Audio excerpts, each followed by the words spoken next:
Aria's great. I love the wood. I love the 360-degree view. I love how she sails. I love Key West. This couch, though, this couch's gotta go.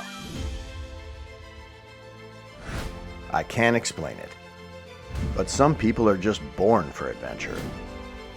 They hear the calling, and they're compelled to get off the couch and see what's around the corner or over that horizon. I'm going on this quest to prove that the heart of history's greatest explorers and adventurers is alive and well today. This is your invitation to escape from reality.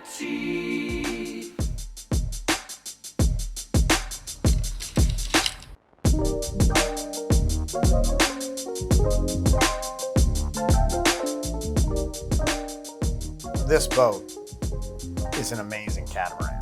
It's designed for what I'm going to use it for. Not only does it sail a little differently because it's a catamaran, but it's got a whole bunch of electrical systems. It's got a lot of plumbing systems. It's got a lot of navigation systems. And of course, the sailing system that drives this thing is just a little different than anything I'm accustomed to. So I've got to be one part sailor, one part electrician, one part plumber, one part fabricator, one part storyteller, one part adventurer, and security expert, because things can get kind of weird. In just the first couple weeks of coming to Key West, I've heard about drug smuggling, square groupers, famous musicians getting their start here, family feuds where somebody buries a dead body under a bar, pirate treasure found from the depths of the ocean, Pirates of the Caribbean, rum runners, human trafficking, money laundering, party animals, partying to a degree that I've never seen before, and of course a springboard to any type of adventure globally, coming from the southernmost tip of the United States into the rest of the planet, which is now my neighborhood.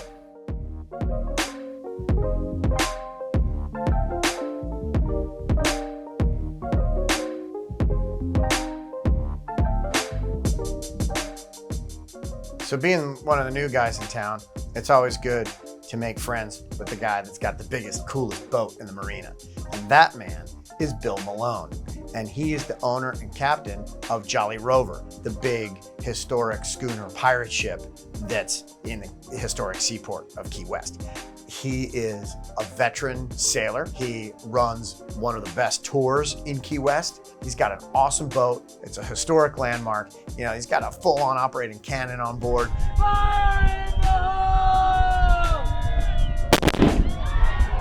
And it's just a really cool experience. If you want to do Pirates of the Caribbean, you got to get on Jolly Rover and see what these guys are serving up, because it's super fun. It's an awesome, authentic pirate ship, and they take you there. I mean, they take you there.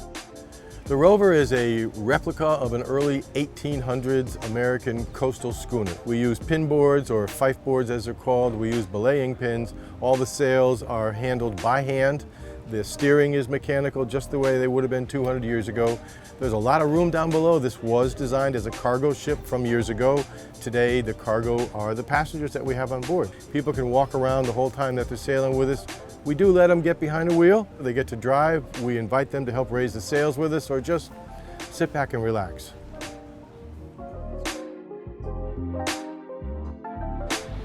I like my catamaran experience, but when I'm sailing on Aria, I'm always looking at his boat because she's just absolutely freaking gorgeous. This is kind of like sailing on Tupperware, but that is sailing on history. Your support is putting wind in our sails so that we can share these adventures with you.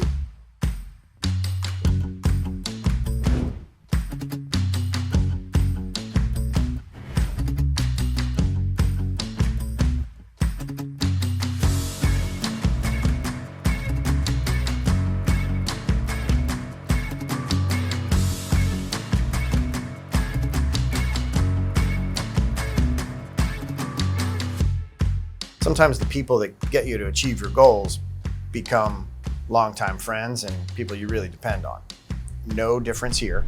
Full side reverse idle. You got it. Just about to bump the fender.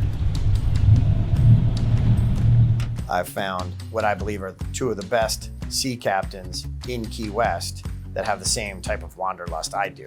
Captain Perry, he's also new to Key West. Captain Melissa, another transplant, but she's been here for a few years. And both of them are extremely competent sailors with a huge pedigree that I can pull from so I can more confidently engage in this project. And I'm super stoked to invite them on board.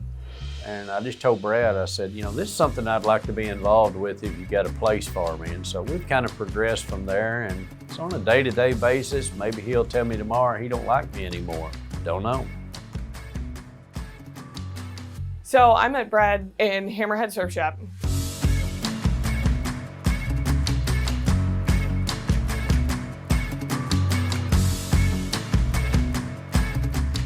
My first impression of him was just like, you know, this guy's pretty enthusiastic. What's he on? He was just super enthusiastic about the boat, which is actually pretty awesome. Whenever somebody's enthusiastic about a boat, it means, you know, it's a good boat. Even though I thought that, like, what's this guy doing? He's crazy. But I also thought this is probably gonna be a good boat to work for, a good guy to work for. He doesn't seem like a crotchety old conch like here in Key West, you know. Yeah, I first met Brad, and first thought was he is crazy. I don't know what he thinks he's really gonna do down here. As we got to know him a little bit better, I realized, yep, he is crazy, but kind of like him. I like one of his sayings. He's like, you know, show me the target and I'll hit the bullseye. And it seems to be that way the more that I see him do and find out about stuff that he wants to do. If he realizes this is it, yes, he's gonna hit the bullseye and make it happen. Captain Perry is going to be my elder statesman, the grounding force to my chaos. He's calm, cool, collected. It's very difficult to phase him. I've tested him a couple of times, and the guy's just laser focused.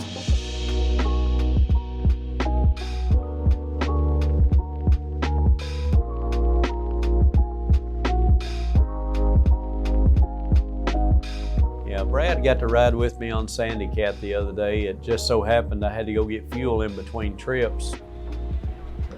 Come on board, Brad. You can get rid of that fake smile now.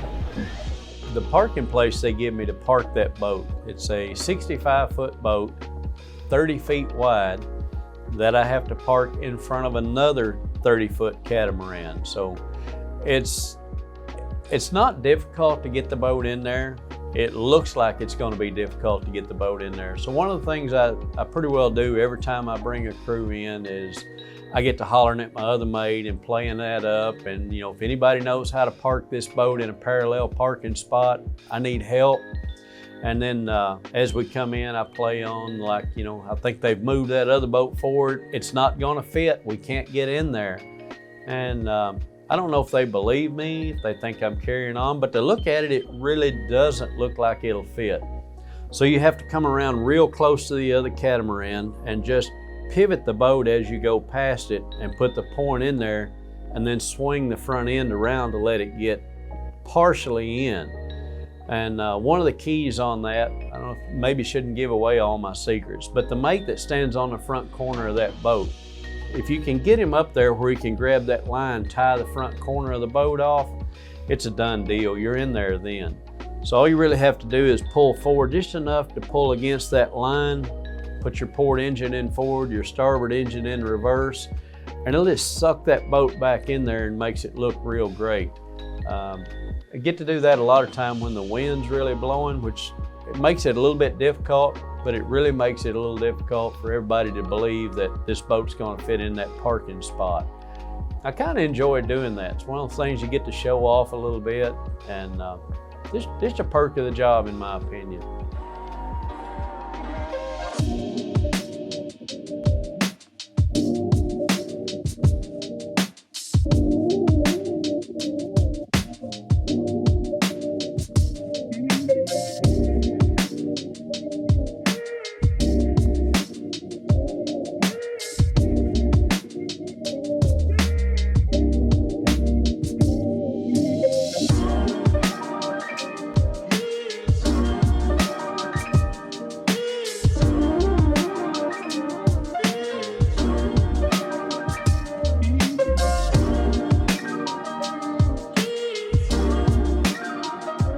People always appreciate a sunset. Now, I've traveled the world in a bunch of different capacities, and I've seen a sunset in every hemisphere, but never have I seen anybody celebrate the sunset like people do in Key West. There's a sunset celebration event 2 hours before sunset and 2 hours after sunset every single day in Mallory Square. So having a charter business with no customers, I think it's pretty cool to be seen. You got to buzz Mallory Square. It's the highest concentration of people where they can see your boat. There's this little channel there between Mallory Square and the outlying islands that are right there. It's only a few hundred yards, and that's where all the boats go by. So we got to buzz the channel and swing by Mallory Square and Margaritaville and all that. And of course, in Key West fashion, everybody here has 3 or 4 jobs in order to make ends meet here. So Captain Melissa, as much of a James Bond superhero that she is, there she is waiting tables. She's like, shut up. I think her customers dig it too, and I think it's affecting her tips.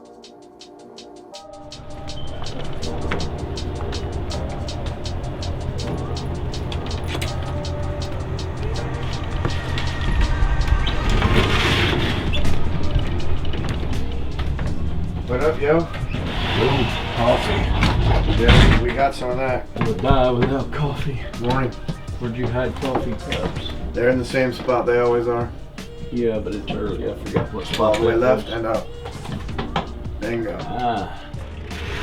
Good morning, Melissa. Sweet Melissa. So, did we get you in trouble yesterday?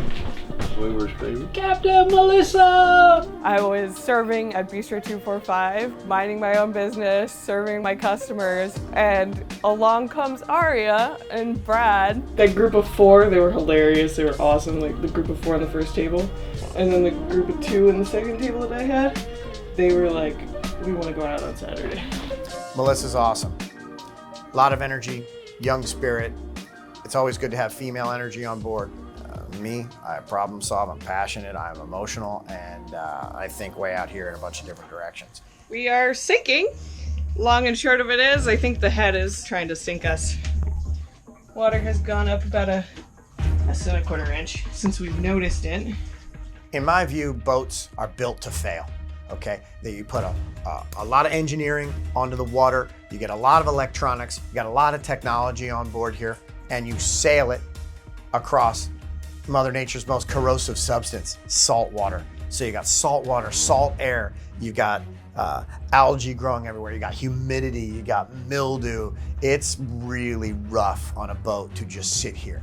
And then you get this newbie crew out there just flogging the boat, and we're just beating it up, slamming this thing left, right, and center, just trying to learn what language she speaks. And yeah, it's just a matter of time before shit goes wrong. There's Brad trying to fix it. Hey everybody. All right, so we've got an emergency. We're hanging out here because it's the most fragrant area in the boat. And My favorite. we've decided to take on water here on the starboard side. Melissa came in here to use the bathroom, that bathroom, and she noticed a trickle that was not her own.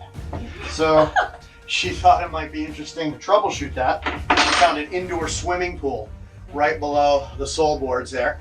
So she identified where it was coming from, and we think it's this head. We've got a little waterfall in here, so don't go chasing waterfalls. Every day it's something else.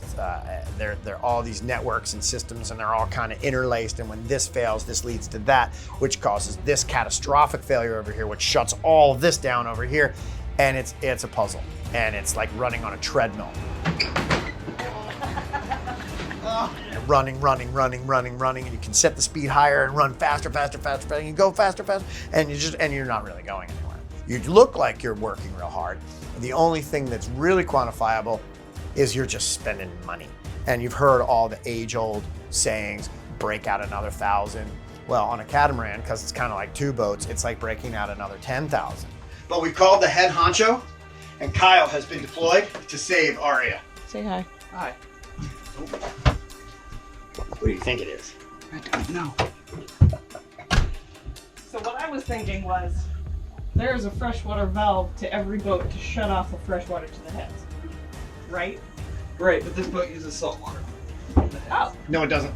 Doesn't? It uses freshwater. It was designed as saltwater heads. Yeah. Those were removed and those were sealed. but left behind as legacy hose, and then freshwater heads were installed. I believe the offending hose is below this head. Well, that sucks. Because I don't know if I can get to that.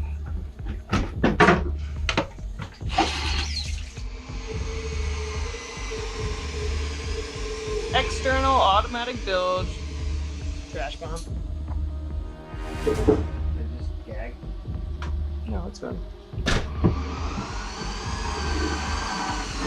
He's in the head cutting it open. Wait a second. Hey Brad. Hi. It looks like the water's not going any past that lever. In fact, it might be going over the lever now. You don't want to put your face in that, dude. I have to. That's bilge water. I don't care. Can I piss in your face later? Yeah, go for it. That was on video. As sad as it is, Brad, I kind of have to because I can't see what I need to see.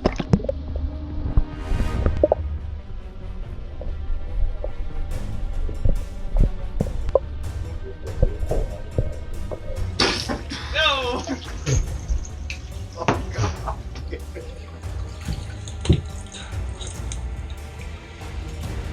Well, I know for sure that it's this hose right here. The gray one. Yeah. This is what's leaking. Can you give me a towel, Brad? Say, listen, Tom, could you get me a towel? I threw up on the floor. Sure. And could you also get another towel? I also threw up on this gentleman's bare lap. Could you wet the towel? Wet the towel, Tom? Can I put this in your face? Hey, if he's gonna die of the bilge, he gets Downy with fabric softener. Oh, all right.